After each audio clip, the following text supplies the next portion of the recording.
नाम मिलना बड़ी कठिन बात है। पहले सैकड़ों वर्ष पहले, हजारों वर्ष पहले बार बार संत महात्मा परीक्षा लेते रहते थे, मात्र नाम देने के लिए, प्राप्ति के लिए नहीं, नाम के लिए लंबी परीक्षाएं चलती रहती थी। एक किस्सा कबीर साहब का है। उनके जीवन में बहुत लोग आए साधना के लिए। उनमें एक बादशाह भी थे जो 6 वर्ष से उनके सानिध्य में साधना कर रहे थे, उनके पास ही रहते, बादशाह होते हुए भी सब प्रकार की सेवा करते, झाड़ू लगाते, वस्त्र धुलते, जो भी उनके काम होते, पूरा दिन उनकी सेवा में समय गुजार देते, पूरा दिन उनकी सेवा करते रहते। जब समय आया, उनकी पत्नी ने कहा, लोई ने, कि इनको नाम दे देना चाहिए, मुझे योग्य लग रहा है। उन्होंने कहा कि नहीं, अभी ये योग्य नहीं हुआ है, अभी और समय लगेगा। उसने कहा नहीं, थोड़ा देख लेना चाहिए आपको, बहुत सेवक है, इससे ज़्यादा और क्या सेवा करेगा, ये तो समर्पित आदमी है, और जिसने समर्पण ही कर दिया तो सेवा बाकी ही क्या रहती है। उन्होंने कहा थोड़ा रुको, और कुछ दिन बाद इसके ऊपर छत से कूड़ा डाल देना।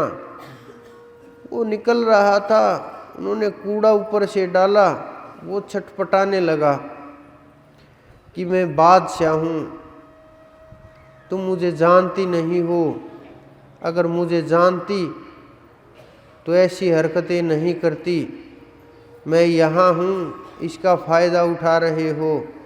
मैं अपने राज्य में सिंहासन के ऊपर होता तो अब तक सूली चढ़वा देता, फांसी चढ़वा देता, और भी बहुत प्रकार के शब्दों का प्रयोग। कबीर हंसे मुस्कुराए कि अभी तो कच्चा है, ये मात्र नाम के लिए था, प्राप्ति के लिए नहीं कि परमात्मा मिल गया, उसके लिए नहीं कि नाम के लिए क्या योग्यता होनी चाहिए। कुछ लोगों ने मेरे से सवाल किया, इसलिए मुझे याद आ गया। तो ये नाम के लिए योग्यता उस समय की कसौटी किस प्रकार से कसते थे कि 6 वर्ष सेवा के बाद भी बादशाह, समझो आप लोग कि बादशाह में कितना अहंकार होता है, कितनी ताकत होती है। फिर अगले 6 वर्ष बीते, 12 वर्ष हुए। कबीर साहब ने स्वयं उनको नाम दिया कि अब ये नाम के योग्य हो गया है। 12 वर्ष कहीं एक जगह ठहरना, सब कुछ समर्पण करना, शब्दों को झेलना, अहंकार को छोड़ना, शरण में रहना, समर्पित हो जाना, अपनी प्रत्येक कमी को तोड़ते हुए आगे बढ़ना, ये सबके बस की बात नहीं होती। ये बहुत ऊंचे स्तर की साधना की बातें होती हैं। लेकिन आप लोग भी जब साधना करोगे तो आप लोग भी इस स्थिति में चले जाओगे। बहुत लोगों को तो साधना करना ही नहीं आता।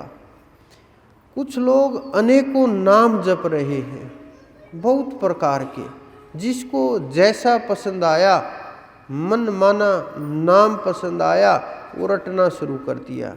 चाहे वो हमारे ग्रंथों में हो ना हो, हमारी समझ में हो ना हो, पता हो ना हो, सिद्ध हो ना हो, कोई फर्क नहीं पड़ता, बस रटना शुरू कर दिया। मैं बार बार बोलता हूँ, किसी भी नाम को अलग अलग प्रकार के नामों से रटना छोड़ करके, उनसे तो अच्छा आप अगर ओम को भी रटोगे, अगर उसको भी समझोगे, उसकी भी साधना करोगे, तो वहाँ से अच्छी शुरुआत होगी। लेकिन उसके अंदर लोग ताकत नहीं समझ पाते, उसको साधारण शब्द समझते हैं कि ये तो साधारण शब्द है, ये तो कोई भी कर लेता अगर होता तो। लेकिन वो जब आप शुरू करोगे साधना, तब आपको अंदर के रहस्य खुलेंगे। नाम के अंदर ताकत गुरु प्रदान करते हैं, रहस्य जो होते हैं वो गुरु खोलते हैं। दिव्य जो दृष्टि होती है वो जीव के ऊपर कृपा होती है तभी खुलती है। उसमें जीव को अपना आचरण सुधारना पड़ता है, व्यवहार सुधारना पड़ता है, मन, कर्म, वचन, इन तीनों के ऊपर ध्यान देना पड़ता है और तीनों को एक समान करना पड़ता है। ये नहीं कह कुछ रहे हैं, सुन कुछ रहे हैं, कर्म कुछ चल रहा है, परिणाम फिर कुछ ही होगा, उसका परिणाम अच्छा नहीं होता। अगर हम परिणाम के लिए कार्य कर रहे हैं तो हमें अंदर में विकास करना पड़ेगा। अंदर में जो ये छटपटाहट चल रही है हर चीज़ के प्रति, उसको थोड़ा समय दो। काम से लेकर के भोजन तक जब ये विषय उठे, अंदर में एकदम मन विचलित होने लगे कि मुझे अभी चाहिए, अभी काम का विषय इतना प्रबल होता है, अभी भोजन चाहिए, भोजन भी बड़ी ज़रूरत की वस्तु है। अगर हम उसको 1 घंटे के लिए, आधे घंटे के लिए, कुछ पल के लिए हम टाल दें कि नहीं 2 घंटे बाद भोजन करेंगे, अभी चलने दो जो चल रहा है, धीरे धीरे ये मन समझने लगेगा कि तुम्हारी नहीं चलती भाई, ये अपने हिसाब से चल रहा है और ये मन के हिसाब से नहीं चलेगा। धीरे धीरे आप मन की पकड़ से छूटने लगेंगे। कई बार छोटी छोटी चीज़ें, बहुत छोटी छोटी बातें, नकारात्मक चीज़ें घर और जीवन को बर्बाद कर देती हैं।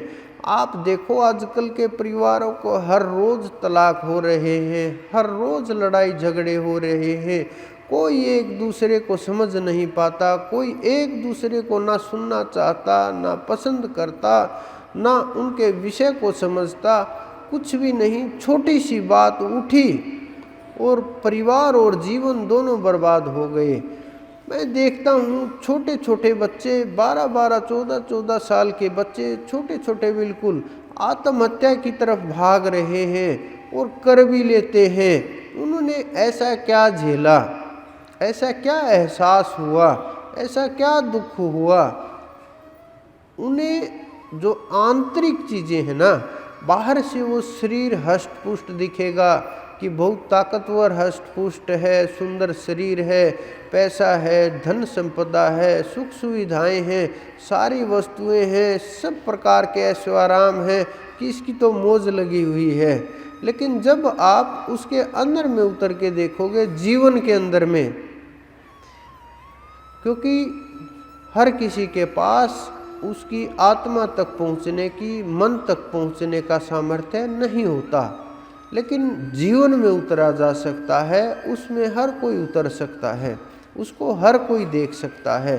तो जब आप उसमें झांक करके देखोगे तो उनको का खालीपन नजर आएगा कि ये तो बेचारे छटपटा रहे हैं, रो रहे हैं, बेचैन हैं, नींद भी नहीं है, भूख भी नहीं है, चैन भी नहीं है, शांति भी नहीं है, नशे के आदी हो गए हैं, सिगरेटों की, धूम्रपान की लत लग गई है, बुरी हालत हो गई है, पड़े हुए हैं, इन्हें होश ही नहीं है कहाँ पड़े हुए हैं, क्या हालत हो गई है। और जब वो तैयार होकर के निकलते हैं, ऐसा लगेगा इनसे कोई खुशहाल जीवन और संसार में कोई भी नहीं है। आप देखना, कभी मैंने हर चीज़ को बड़ा नज़दीक से देखा है और हर जीव को समझने का प्रयास किया, जीवन को सही तरीके से जैसा चल रहा है वैसा समझने का प्रयास किया। तो वो चीज़ें मैं छांट छांट करके आपके सामने रख देता हूँ। कुछ लोग ये भी सोचते होंगे पता नहीं कहाँ से उठा करके लेके आते हैं, किस प्रकार की बातें ले करके आते हैं। हमने बहुत बातें ऐसी हैं जो सुनी नहीं हैं, फिर भी ये बोल देते हैं, सीधा कुछ भी बोल देते हैं। बहुत प्रकार के प्रश्न मन में होंगे, विचलित होंगे, लेकिन हमारा काम अनुभव का है और हम जो है अनुभव से ही बोलते हैं। जो हम सीखते हैं, जो हम समझते हैं, जो हमारे गुरु ने आज तक सिखाया, जो उस परम तत्व ने कृपा की, जो सार निकल के आता है, जो लोगों के जीवन से हमें अनुभव प्राप्त होते हैं, जब हमें सीखने का परमात्मा ने मौका दिया, हम सीखते रहते हैं और जो सीख करके ले करके आए वो आप लोगों के बीच बांट देते हैं।